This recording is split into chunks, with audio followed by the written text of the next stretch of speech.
in this new story. For nearly 40 years, the McAllister home stood at the edge of a quiet neighborhood outside Franklin, Vermont, overlooking a stretch of maple woods that turned brilliant shades of orange every autumn. Built in 1972 by a local contractor, the two-story colonial house resembled dozens of others scattered throughout the county. Children rode bicycles along the narrow street every afternoon. Neighbors mowed their lawns on weekends. Families gathered for summer barbecues while the distant church bell marked each passing hour. Nothing about the property invited curiosity. It carried no reputation for tragedy, no whispered stories about strange lights or unexplained disappearances. Yet, after the winter of 2016, the house became known throughout the county for one impossible question. Why would an ordinary man voluntarily lock himself inside his own basement and never come back out? David McAllister had retired only 8 months earlier after spending 34 years repairing commercial heating systems across northern New England. His coworkers described him as practical to the point of stubbornness. If a furnace stopped working, David believed the answer always existed somewhere inside the machinery. Broken things could be understood, provided someone remained patient enough to examine every detail.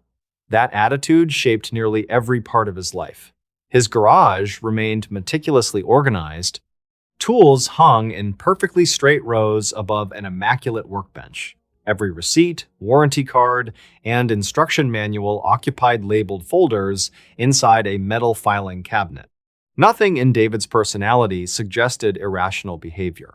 He disliked mysteries because they implied someone had failed to gather enough information.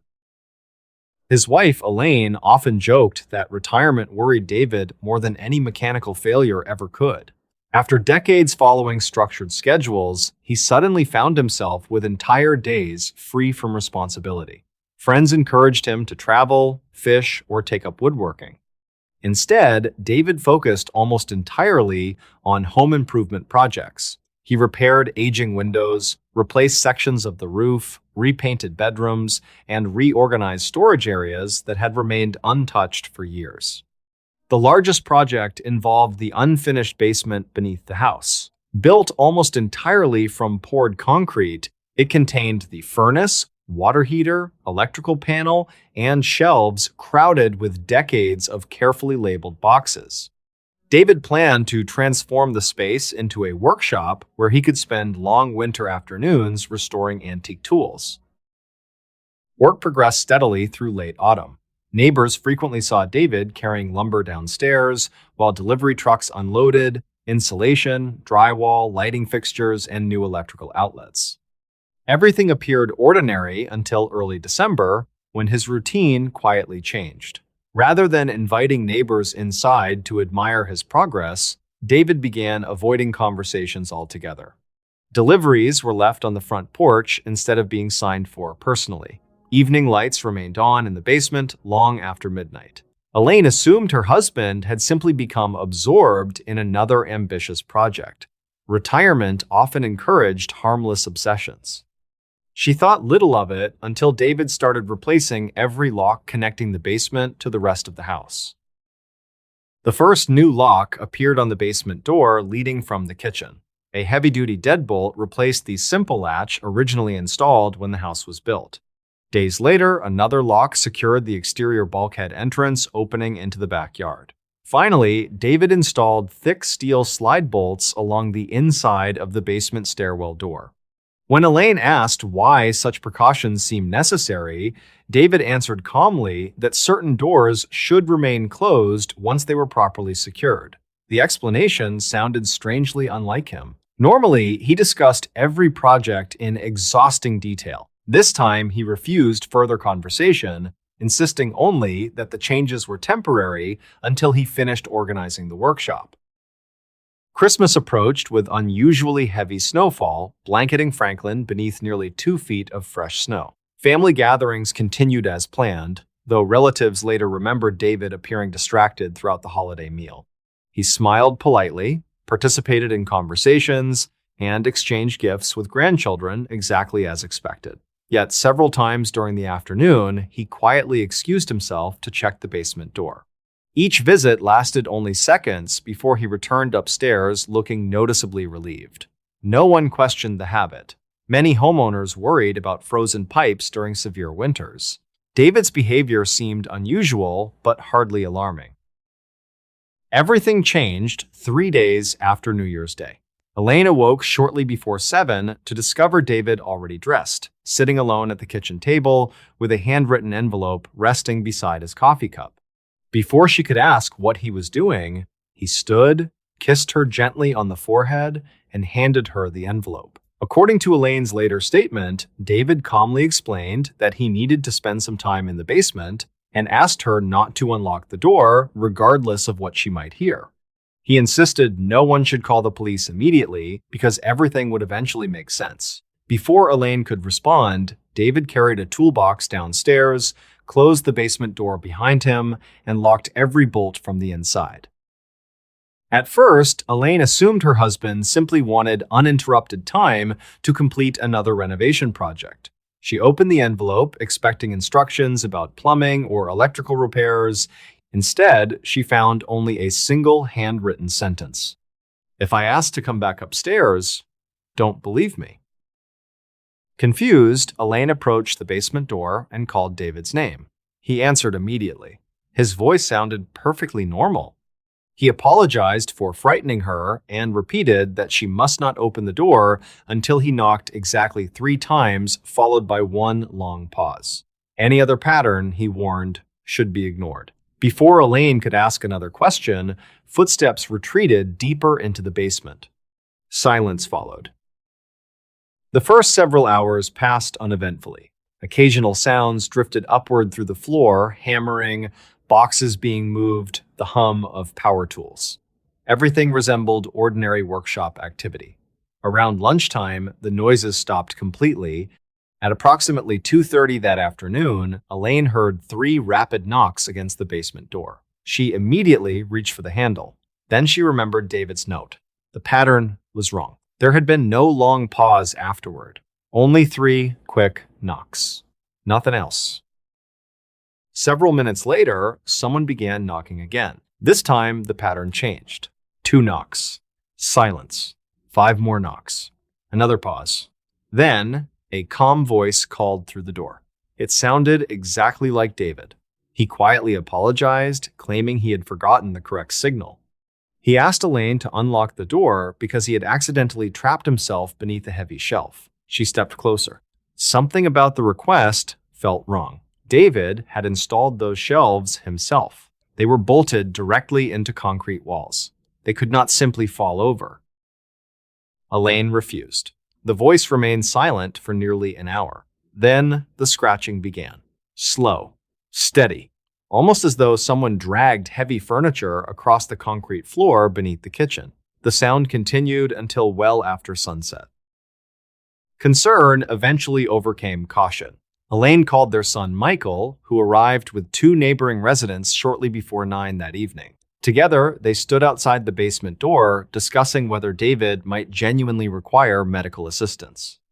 As they debated, everyone heard footsteps climbing the wooden stairs from below. The footsteps stopped directly behind the locked door. David's voice calmly greeted each person by name. He laughed softly before asking why they refused to let him out.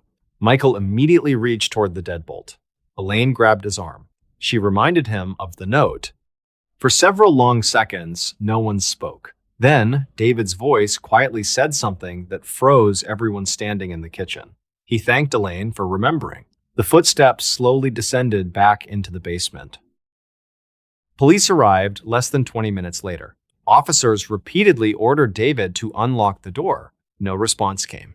Concerned about a possible medical emergency, they forced the door open shortly after 10.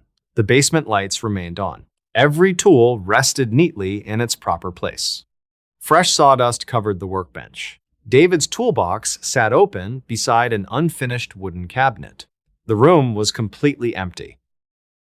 Investigators immediately searched every corner of the basement. Concrete walls showed no hidden passages. Small basement windows remained locked from inside. The exterior bulkhead door still contained every lock David had installed, all secured exactly as before. There was only one entrance, the one police had just forced open. According to everyone present, David McAllister could not have left without passing directly through the officers waiting upstairs. The investigation continued for nearly 18 months. Structural engineers confirmed no concealed spaces existed beneath the foundation. Ground-penetrating radar revealed solid earth surrounding every basement wall. Search dogs tracked David's scent only as far as the center of the basement, before stopping completely.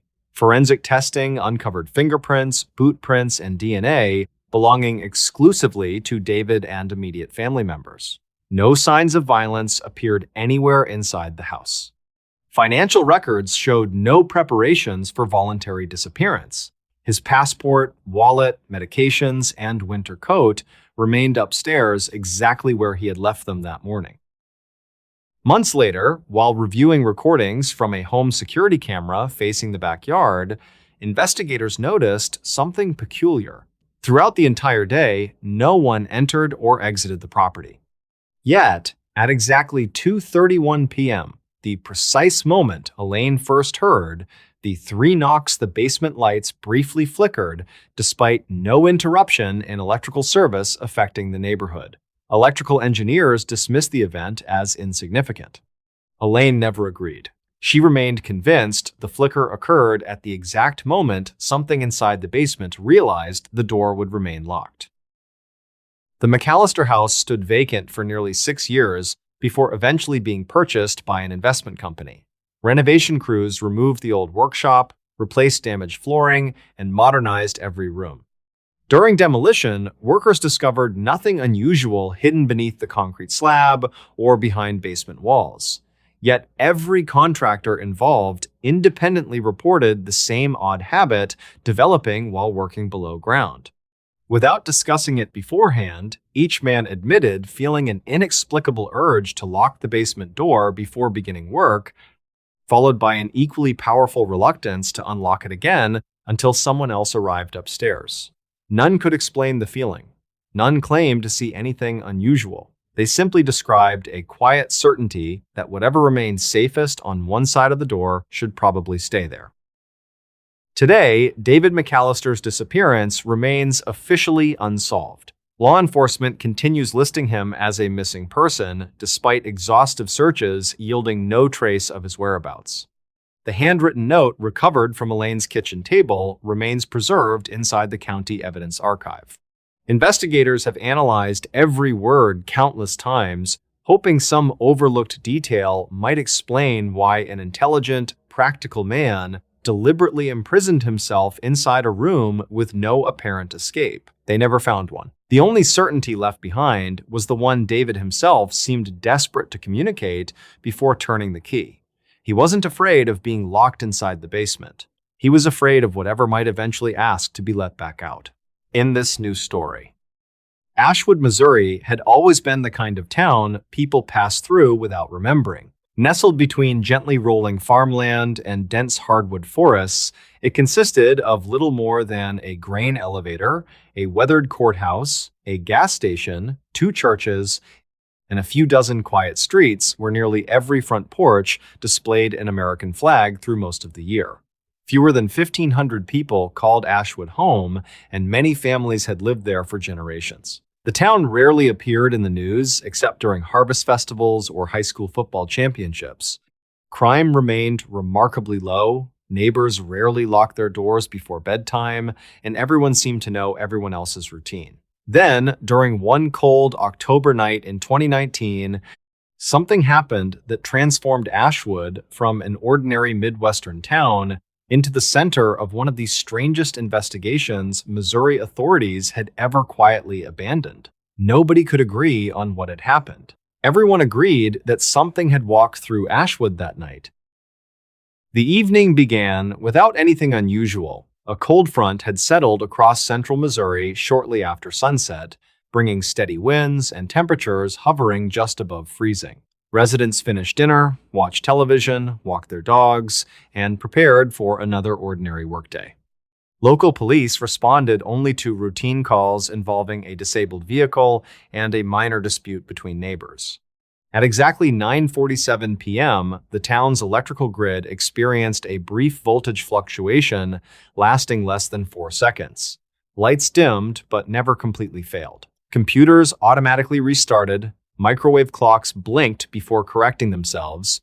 Utility technicians later concluded the disturbance originated somewhere beyond the western substation, but found no damaged transformers or fallen power lines. The incident would normally have been forgotten within hours, if not for what happened immediately afterward.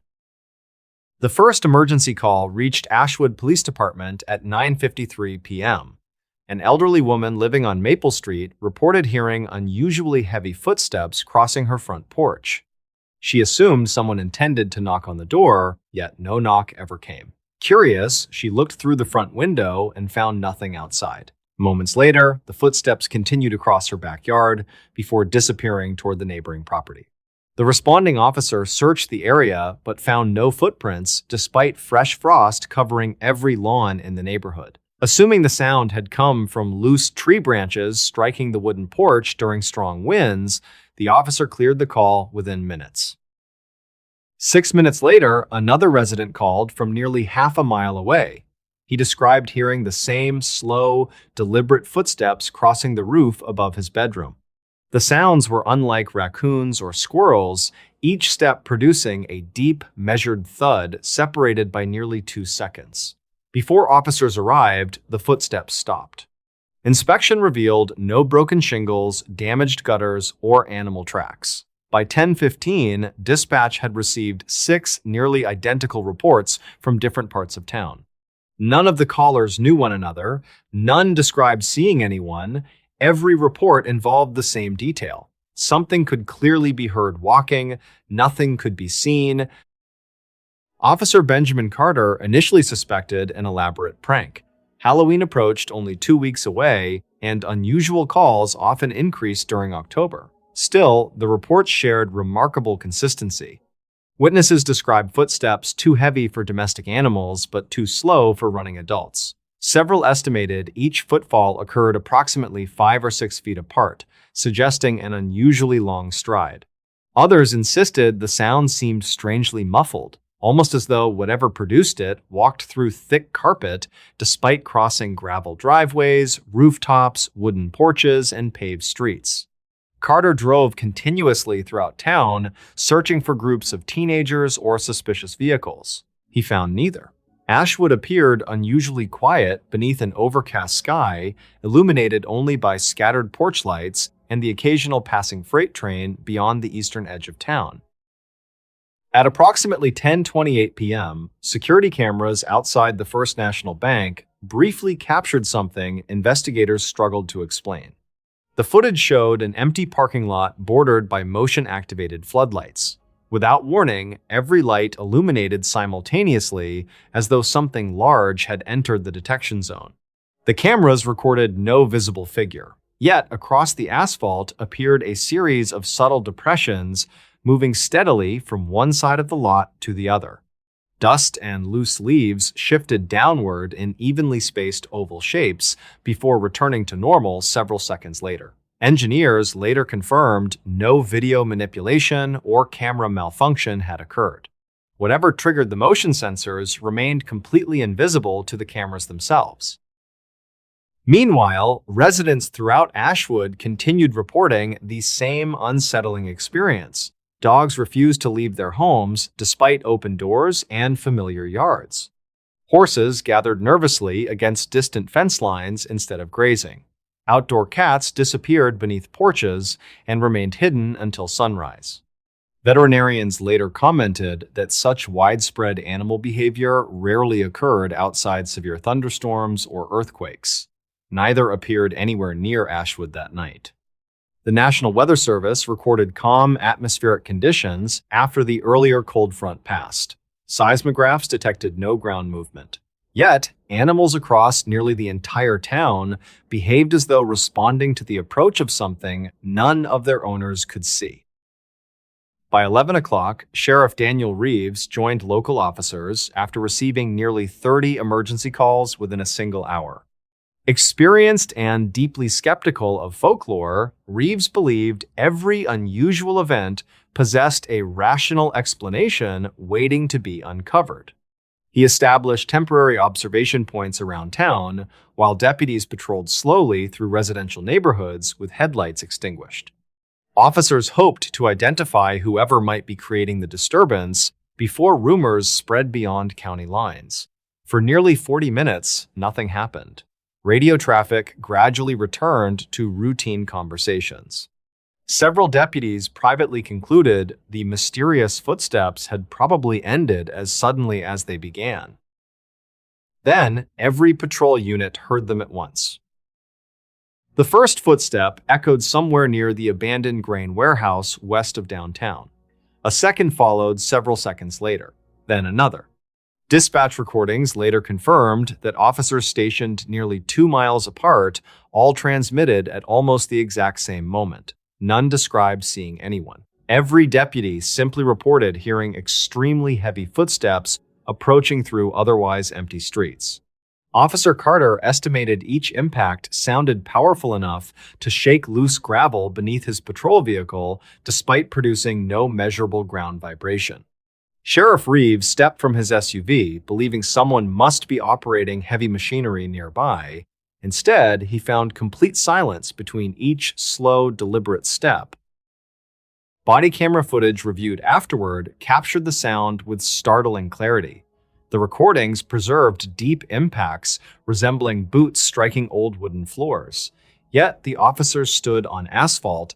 Between the footsteps, microphones captured nothing except distant wind and nervous breathing. At one point, Deputy Laura Simmons quietly swept her flashlight across an empty intersection. As the beam crossed the pavement, something extraordinary occurred. Tiny particles of dust briefly rose into the air as though displaced by an invisible object passing directly through the light. The disturbance lasted less than 2 seconds before disappearing. No shadow accompanied it, no figure emerged, only the unmistakable impression that empty space itself had moved across the road. The footsteps continued through Ashwood for nearly 17 minutes before gradually fading toward the surrounding farmland. Emergency calls stopped almost immediately afterward. Officers searched fields until dawn using drones equipped with thermal cameras. They found nothing. Fresh frost-covered roads, sidewalks, and grassy lots throughout town, yet investigators discovered no footprints beyond ordinary human and animal tracks left during the search itself. State police later assisted by reviewing every available surveillance camera from businesses, traffic intersections, and private residences. Hundreds of hours of footage documented strange sounds, activated motion sensors, frightened animals, and unexplained disturbances involving dust, leaves, and loose debris. Not one camera captured a visible person responsible. The investigation quickly attracted experts from several disciplines. Acoustic engineers suggested unusual weather conditions might have carried distant industrial sounds into town. Their models failed because no factories operated within the necessary distance, and because witnesses consistently described the footsteps moving through neighborhoods rather than remaining fixed in one direction. Wildlife specialists ruled out known animals. Structural engineers dismissed the possibility of synchronized building noises. Psychologists proposed expectation bias until reviewing dispatch timelines, showing dozens of independent reports arriving before any public rumors existed. Every explanation solved part of the mystery while creating several new contradictions. Months later, while organizing archived county newspapers, local historian Margaret Ellis uncovered a forgotten article published in November 1911. The brief report described residents abandoning an evening church gathering after hearing unusually heavy footsteps crossing the town square despite no visible traveler appearing beneath lantern light. Livestock reportedly refused to leave their barns until morning, and several merchants claimed someone had walked slowly across their wooden storefront porches without leaving footprints in fresh snow. The article concluded by describing the event as nothing more than an unexplained curiosity brought on by unusual weather. No similar reports appeared again for more than a century. Sheriff Reeves never publicly referenced the newspaper article, but colleagues later admitted he kept a photocopy folded inside his desk until retirement. Officially, the 2019 incident remained classified as a series of unrelated noise complaints complicated by environmental factors. No criminal charges were filed because no suspect existed. No property damage occurred beyond a few overturned trash cans and frightened livestock breaking through several fences while attempting to flee. Insurance companies closed every related claim within weeks. Life in Ashwood gradually returned to normal, though longtime residents quietly developed one new habit. Whenever unusually heavy footsteps echoed somewhere beyond their homes after dark, nobody opened the front door immediately anymore. Instead, they waited until the sound had completely passed before looking outside. Today, the recordings captured by officers that October night remain preserved within county evidence archives. Audio specialists continue analyzing them without reaching consensus regarding their origin. Visitors occasionally ask older residents whether the story about invisible footsteps is true. Most simply smile politely before changing the subject. A few admit they heard the sounds themselves. None claim to know what caused them. They only agree on one detail that has never changed, despite years of speculation. Something crossed Ashwood that night. It never knocked. It never spoke. It simply walked straight through town as though everyone living there had briefly found themselves standing in the path of something that neither wanted nor needed to be seen. In this new story, for generations, the people of Dry Creek, Arkansas, believed every sound in the Ozark Mountains belonged to something ordinary. Coyotes cried across distant ridges after sunset. Bobcats produced screams so unsettling they were often mistaken for frightened women. Wind passing through narrow limestone hollows could imitate voices with remarkable accuracy, carrying echoes for miles before fading into silence. Residents grew up recognizing these sounds long before learning to drive. They understood the mountains had a language of their own, one capable of startling outsiders, but rarely surprising those who had spent their lives among the hills. Then, during the spring of 2018, another sound appeared. It always arrived after dark. It always came from somewhere deep within the forest east of Dry Creek. And according to everyone who heard it, it sounded unmistakably like a small child crying for help. The first reports seemed too ordinary to deserve attention. A retired couple living near County Road 19 contacted the sheriff's office one chilly April evening after hearing what they believed was a young child sobbing somewhere beyond their backyard fence. The cries rose and fell irregularly, sometimes becoming louder before fading into the surrounding woods. Concerned that a child had wandered away from a nearby campground, deputies searched the area with flashlights for nearly 2 hours. They found nothing except damp leaves, fresh deer tracks, and an abandoned logging trail disappearing into dense timber. The responding officers assumed the couple had mistaken the cries of a fox for a human voice. Similar misunderstandings happened every year. The report was filed, the search ended, and everyone moved on. 3 nights later, another call came from nearly 4 miles away. This time, a truck driver returning home after midnight stopped along the roadside because he believed a little girl was crying somewhere inside the trees. He searched with his vehicle headlights illuminating the shoulder before calling emergency services. Deputies responded once again, joined by volunteer firefighters familiar with the surrounding hills. The crying continued intermittently throughout the search. Everyone heard it. Nobody could determine exactly where it originated. The sound seemed close enough to follow until searchers walked toward it. Then it shifted deeper into the forest, remaining just beyond sight. By sunrise, the crying had stopped completely. No missing children had been reported anywhere in Arkansas or neighboring Missouri. The incident remained unexplained. Within 2 weeks, similar reports arrived from nearly every direction surrounding Dry Creek.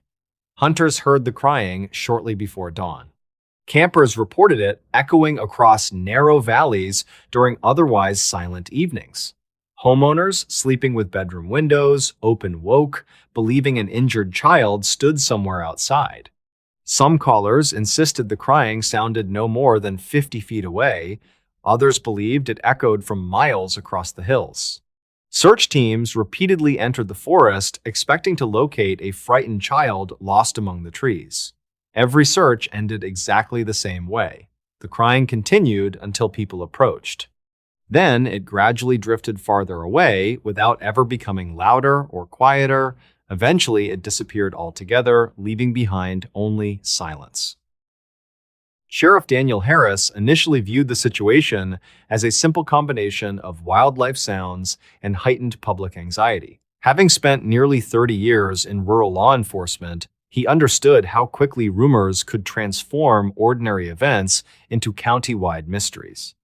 Nevertheless, the sheer number of reports became impossible to ignore. More than 40 independent callers contacted dispatch during a single month. Many described identical details despite living miles apart and having no connection with one another. None claimed to see a child, none reported footprints, discarded clothing, or damaged campsites. Every witness described only the sound itself, a child's quiet sobbing, occasionally interrupted by what resembled faint calls for someone who never answered. Determined to settle the matter, Sheriff Harris organized the largest coordinated search the county had conducted in years. More than 70 volunteers joined deputies, state wildlife officers, and local firefighters in systematically searching nearly 12 square miles of rugged woodland. Thermal imaging drones scanned the hills after sunset. Search dogs followed every promising trail. Portable speakers broadcast recorded voices, asking any lost child to remain where they were. Throughout the first evening, dozens of volunteers heard the crying repeatedly. Several teams even believed they had nearly reached its source before discovering empty clearings surrounded by towering oak trees. The drones recorded nothing unusual. Dogs consistently lost interest after following the sound for several hundred yards. By the end of the weekend, investigators possessed hundreds of hours of recordings, but not a single piece of physical evidence suggesting an actual child had ever been present. Wildlife biologists reviewed the audio files expecting to identify an animal capable of producing convincing human-like cries. Bobcats, foxes, barred owls, and even young black bears occasionally created sounds easily mistaken for distressed people. Yet, none of the recordings matched known wildlife vocalizations with complete confidence. Acoustic specialists noted certain frequencies resembled human crying remarkably closely while containing subtle distortions unlike ordinary speech. The sounds possessed no obvious electronic characteristics, suggesting hidden speakers or deliberate hoaxes. If they originated naturally, no expert could identify the source. If they were artificial, no one explained how they consistently appeared across such a large geographic area without anyone discovering equipment responsible.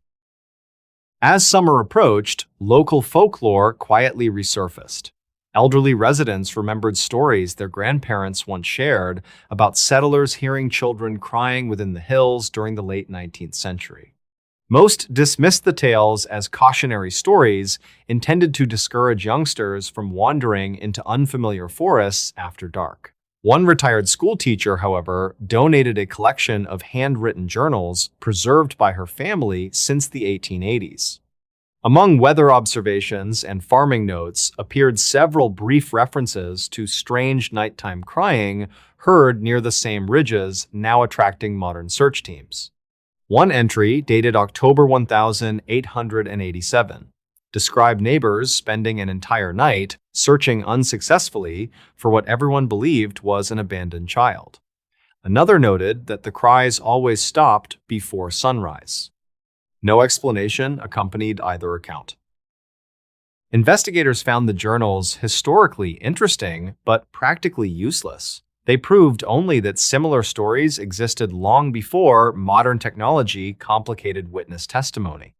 Sheriff Harris remained committed to finding a rational explanation. He requested assistance from university researchers specializing in environmental acoustics. Their theory suggested unusual terrain might bend and amplify distant sounds in unpredictable ways, causing ordinary noises to appear much closer than they actually were.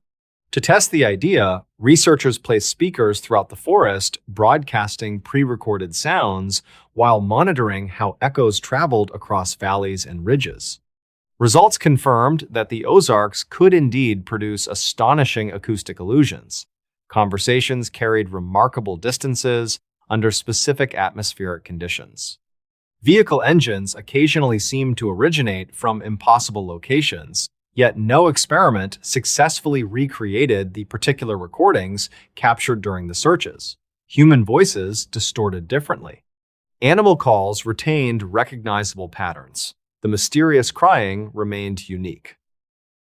By late autumn, the reports gradually became less frequent. Weeks sometimes passed without incident before another resident called dispatch, describing the familiar sobbing somewhere beyond their property. Deputies still responded because every report carried the possibility, however remote, that a real child required immediate assistance. Every search produced identical results: empty woods, silent trails, no footprints, no missing persons, no explanation. Then something happened that permanently altered Sheriff Harris's opinion. One November evening, he personally joined a small patrol investigating another report near the abandoned Cedar Ridge Fire Tower. Shortly after 10 p.m., the crying began once again somewhere beyond the tree line. Harris activated his body camera while walking carefully toward the sound, with two deputies following behind. The recording, later reviewed by investigators, captured nearly 3 uninterrupted minutes of unmistakable sobbing. At one point, the crying became so clear that one deputy quietly remarked it sounded as though the child stood only a few yards ahead. Moments later, all 3 men stepped into a small clearing illuminated by moonlight. The crying stopped instantly. Nothing occupied the clearing except fallen leaves and an old wooden swing hanging from the branch of a massive oak tree. No nearby homes existed within several miles. The swing moved gently back and forth despite the complete absence of wind. Sheriff Harris later insisted he never believed the swing caused the sound. More importantly, investigators determined the swing had been abandoned for decades, its ropes partially embedded within the growing tree branch above. It had likely remained untouched for years before anyone discovered it that night. The body camera footage generated considerable interest because it clearly documented the unexplained audio. Engineers confirmed the recording had not been altered. Wildlife specialists, again, failed to identify any known animal matching the sound. Researchers proposed numerous theories involving unusual atmospheric conditions, acoustic reflections, and psychological perception, but none fully accounted for the synchronized experiences reported by multiple trained officers standing only feet apart. Eventually, the footage joined dozens of other recordings archived within county evidence storage, where it remains today labeled simply as Unidentified Audio Event.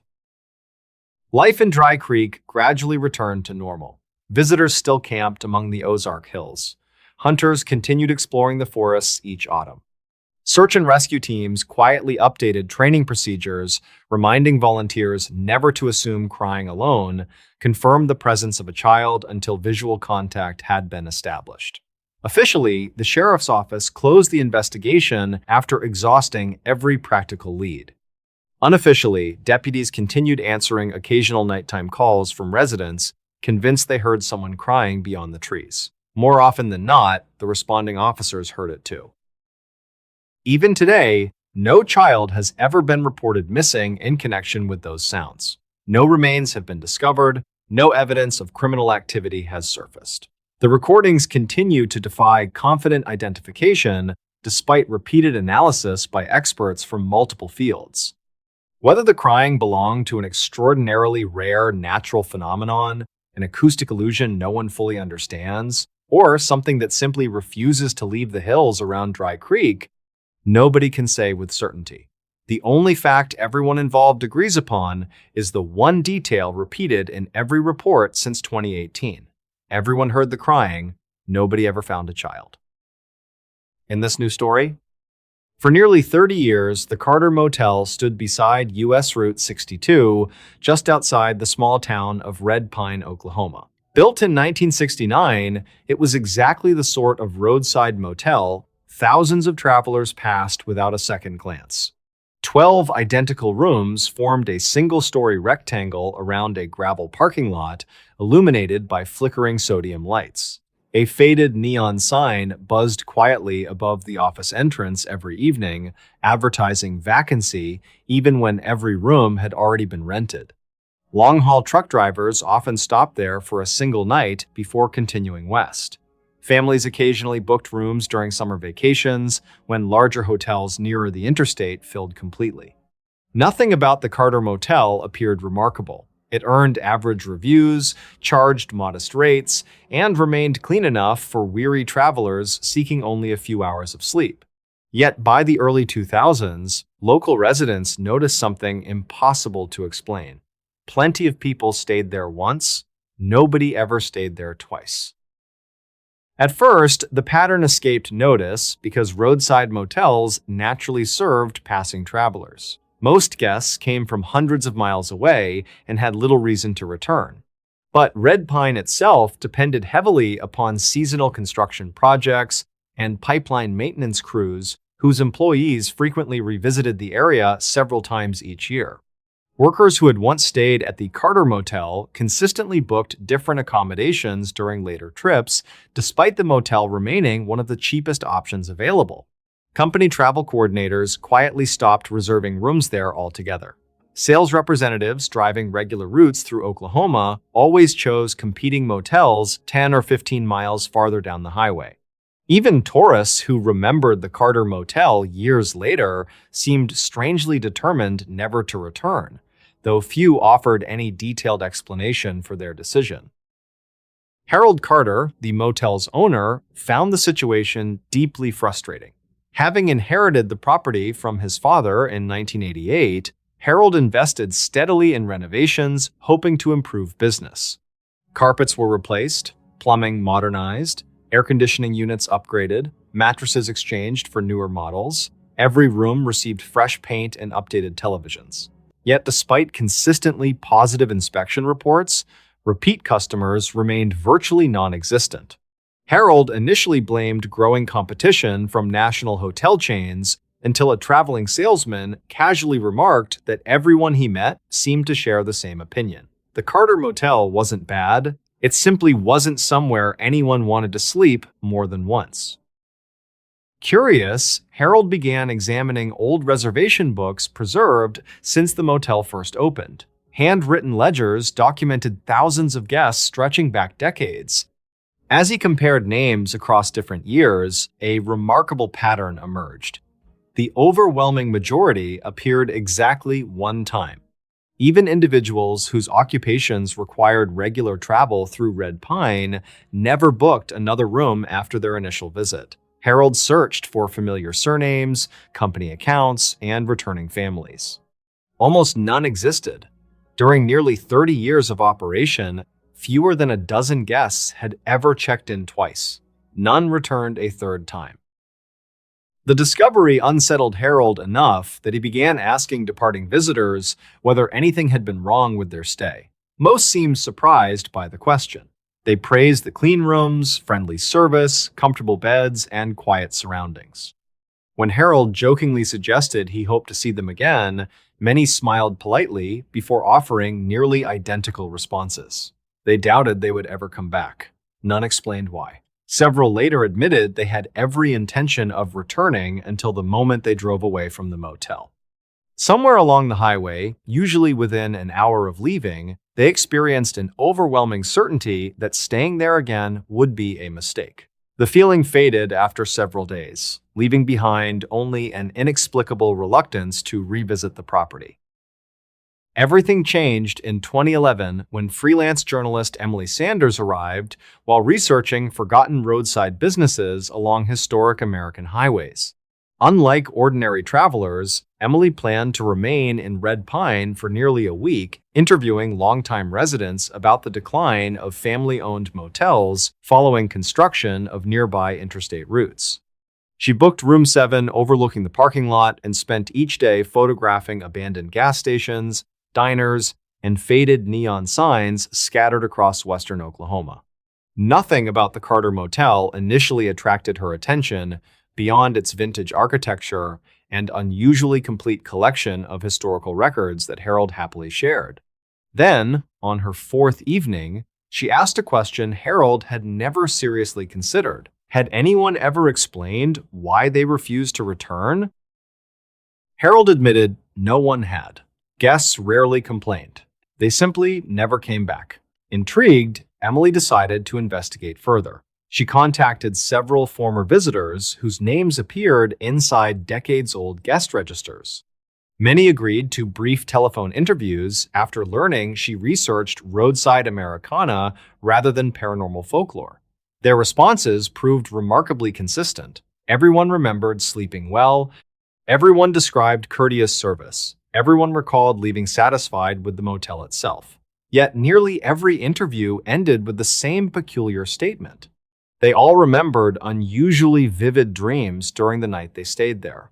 The dreams differed dramatically in detail, but shared one unmistakable characteristic. Each person dreamed of checking into the Carter Motel again sometime in the future. In every dream, they chose not to enter their assigned room. None could explain why. Emily initially dismissed the similarities as coincidence until she spent another night in room 7 herself. Shortly before dawn, she experienced a dream unlike anything she had encountered before. She dreamed she arrived at the Carter Motel many years older than she was in real life. Harold still stood behind the reception desk, looking exactly the same. Without speaking, he handed her a room key labeled 7. Instead of walking toward the room, Emily remained standing, motionless in the parking lot. She knew with complete certainty that opening the door would be the worst decision she could ever make. The dream ended before she discovered why.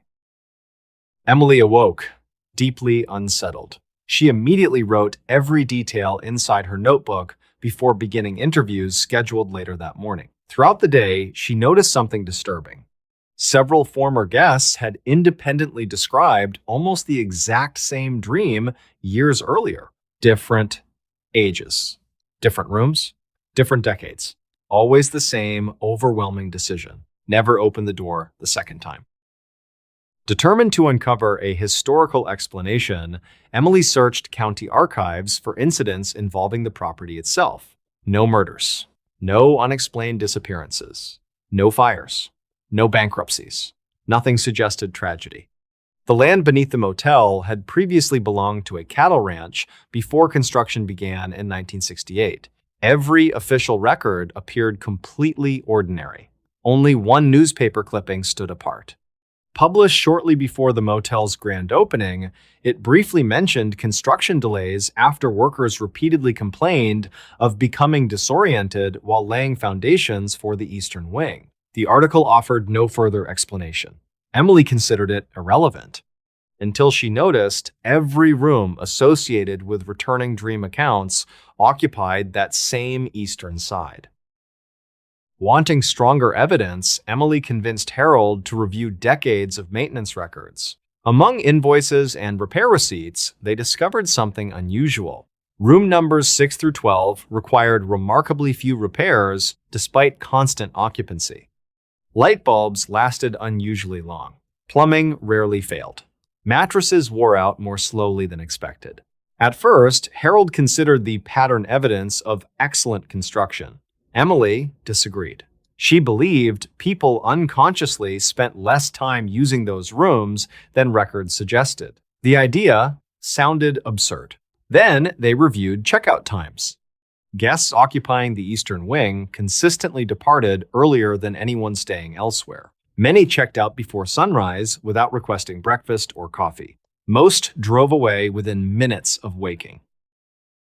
Emily published a carefully researched magazine article describing the Carter Motel as one of America's strangest roadside mysteries. She deliberately avoided supernatural conclusions. Instead, she focused on psychology, recurring dreams, and unexplained patterns within decades of guest records. The article attracted moderate national attention. Curious travelers soon began visiting Red Pine, hoping to experience the mysterious motel themselves. Business briefly improved. Harold welcomed dozens of first-time visitors, eager to spend a night inside rooms, famous for discouraging repeat guests. 1 year later, Emily contacted Harold while preparing a follow-up story. She wanted to interview several tourists who had intentionally visited because of her article. Harold quietly admitted he couldn't help. Not one of them had ever returned. In 2018, Harold finally retired and sold the Carter Motel to an investment company planning extensive renovations. The new owners modernized every room, replaced furniture, installed electronic key cards, expanded the parking lot, and even changed the property's name to Pine Ridge Lodge, hoping to distance themselves from old local legends. Management expected the renovation to erase decades of strange reputation almost overnight. It didn't. Reservation software soon revealed the exact same pattern Harold had documented years earlier. Guests praised the improvements. Online reviews remained consistently positive. Repeat bookings almost never occurred. Corporate analysts blamed competition, seasonal traffic patterns, and changing travel habits. None successfully explained why customer loyalty remained statistically lower than nearly every comparable motel in Oklahoma. Today, the building still welcomes travelers passing through Red Pine. Few visitors know anything about the old Carter Motel or the quiet mystery surrounding its guest records. Most enjoy an uneventful night's sleep before continuing their journey the following morning. Yet, hospitality researchers examining historical reservation data continue pointing toward one remarkable statistic. Across more than 5 decades, tens of thousands of people have spent exactly one night inside those 12 rooms. Almost none have ever chosen to return, despite leaving satisfied with every measurable aspect of their stay. Whether the explanation lies somewhere within human memory, an unusual psychological phenomenon connected to a single unforgettable dream, or something stranger that quietly convinces travelers they have already escaped whatever awaited them during a second visit, remains unknown. The only fact supported by every surviving reservation book is the same one Harold Carter noticed long before anyone else. People checked in once, nobody stayed at the Carter Motel twice, in this new story. Gray Haven, Montana, never appeared on most maps until someone zoomed in far enough. Fewer than 1,200 people lived there, tucked between rolling ranch land and the foothills of the Rocky Mountains, where winters arrived early and stayed longer than anyone wanted. It was the kind of town where everyone recognized every pickup truck passing through Main Street, where the grocery store doubled as the post office, and where families attended the same church for generations. Outsiders described Gray Haven as peaceful. Longtime residents preferred the word quiet. There was a difference. Peace suggested nothing bad had ever happened. Quiet suggested something had happened long ago, and everyone had silently agreed never to mention it again. By the spring of 2021, one retired newspaper editor finally admitted what many older residents had quietly believed for decades. Gray Haven had spent nearly 50 years hiding the truth about one terrible night. The story officially began on the evening of the 14th of September, 1973. According to county records, an unusually powerful thunderstorm crossed western Montana shortly after sunset, knocking out electricity across several communities and blocking roads with fallen trees. Emergency crews worked throughout the night restoring power, while deputies responded to scattered traffic accidents caused by poor visibility. Weather reports described heavy rain, frequent lightning, and wind gusts approaching 60 miles per hour. Newspapers covering the storm the following morning focused entirely on damaged barns, flooded roads, and widespread power outages. No deaths were reported, no major injuries appeared in print. Residents simply cleaned debris from their properties before returning to ordinary life. At least that was the version preserved inside every public archive. For decades, no one questioned it. Children born after the storm grew into adults without ever hearing anything unusual about that September night, Greyhaven expanded slowly as new families arrived, seeking quieter lives away from larger cities. Older residents rarely discussed local history beyond high school football championships and harsh winters. Whenever conversations drifted toward the early 1970s, someone inevitably changed the subject. Younger generations assumed memories had simply faded with age. Few recognized the remarkable consistency with which certain topics disappeared from community conversations altogether. Everything changed after Thomas Ellery retired. For 36 years, Thomas served as editor of the Times Greyhaven Chronicle, the town's small weekly newspaper. He knew nearly every family in the county and personally archived thousands of photographs, articles, and handwritten notes documenting local events stretching back generations. Shortly before donating the newspaper's historical collection to the county museum, Thomas began organizing dozens of forgotten storage boxes stacked beneath the building's basement stairs. Most contained predictable material, old subscription records, printing plates, election advertisements, and weather reports. One unmarked box held something different. Inside rested an entire edition of the Times Greyhaven Chronicle, Times dated the 15th of September, 1973. No one had ever seen it before. The discovery confused Thomas immediately. The museum already possessed the published edition from that date. It contained 8 pages devoted almost entirely to storm damage and community cleanup efforts. The newly discovered version shared the same date, volume number, and page layout. The headlines were completely different. Instead of discussing fallen trees and damaged roofs, the front page carried a bold headline stretching across all 8 columns. 7 missing after midnight emergency. Thomas stared at the paper for several minutes before convincing himself it had to be an abandoned draft prepared before final edits. Yet, the further he read, the harder that explanation became to accept. The articles included names, addresses, witness accounts, sheriff statements, photographs. Every page appeared fully prepared for publication. According to the unpublished newspaper, shortly after midnight on September 14th, emergency sirens summoned nearly every law enforcement officer, firefighter, and volunteer in Greyhaven to the abandoned Wilson Feed Mill located outside town. Several residents had reported screams coming from inside the building immediately after lightning struck nearby power lines. Responders arrived expecting trapped workers. Instead, they reportedly found 7 vehicles parked outside. Every driver had disappeared. Engines remained running. Headlights illuminated the rain. Car doors stood wide open. No one occupied the property. Searches continued until sunrise. Tracking dogs repeatedly followed human scent trails leading into the mill before stopping abruptly in the center of the empty concrete floor. Deputies expanded the search into surrounding fields despite torrential rain. Nothing. No footprints leaving the building. No blood. No evidence of violence. No indication 7 adults had simply walked away during one of the worst storms the county had experienced in years. Thomas initially assumed he had uncovered an elaborate fictional exercise produced by inexperienced reporters. Then he recognized the bylines. Every article had been written by journalists he personally worked alongside during the early years of his career.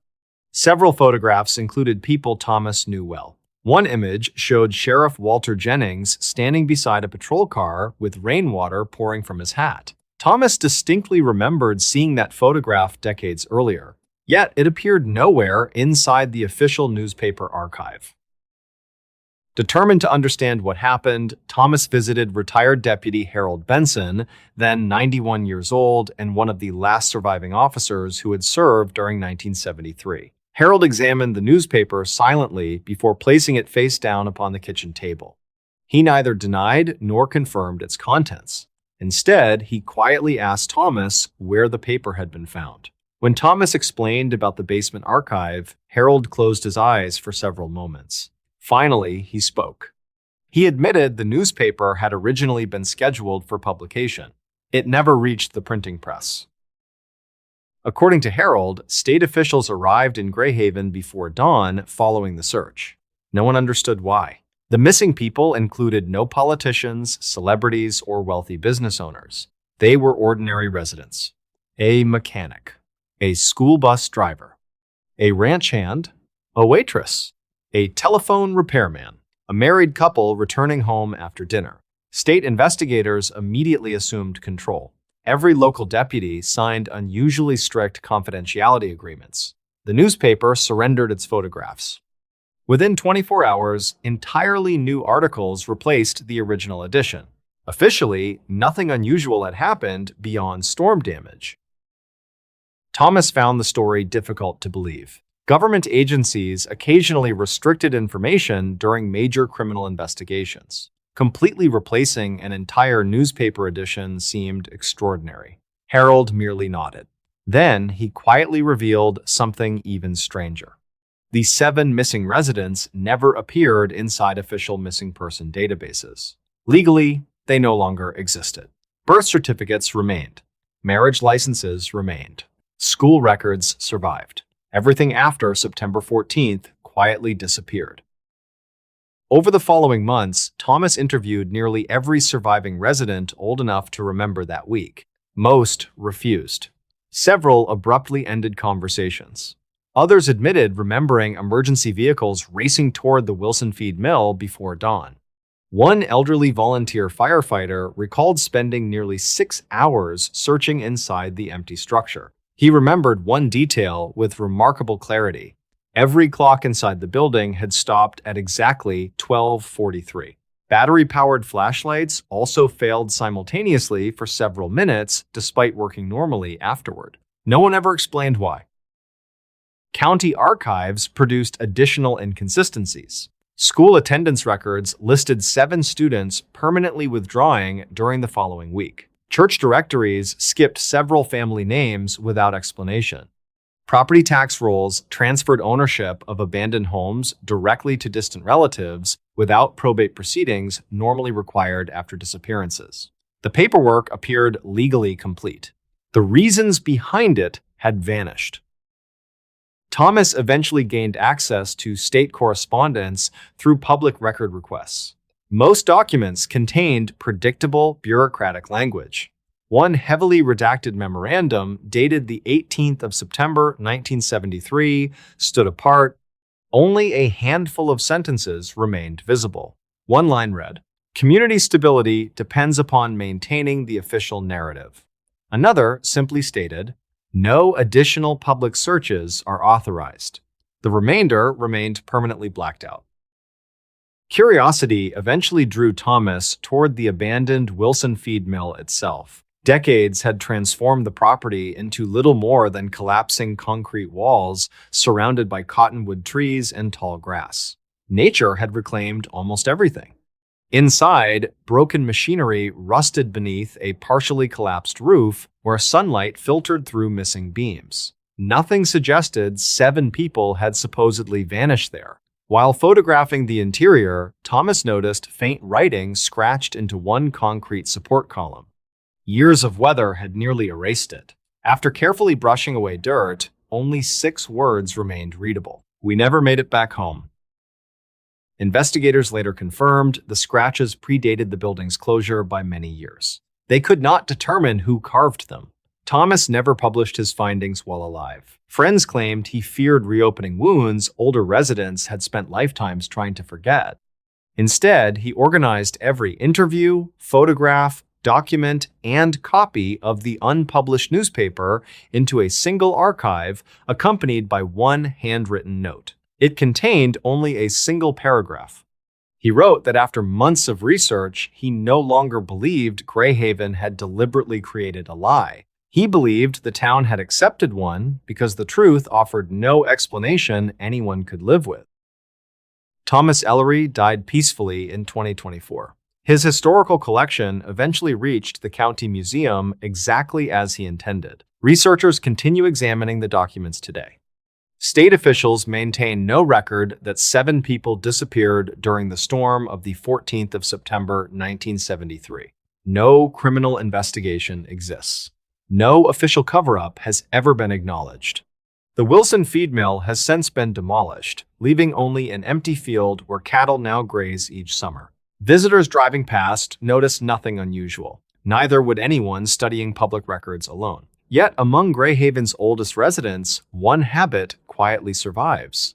Every year, shortly before midnight on September 14th, porch lights across town are left burning until sunrise. No one organizes the tradition. No one publicly discusses its purpose. When younger neighbors ask why every light remains on during an otherwise ordinary autumn night, the older residents simply smile, glance toward the empty field beyond town, and answer with the same carefully chosen words they have repeated for decades. Some nights are easier to survive than they are to remember.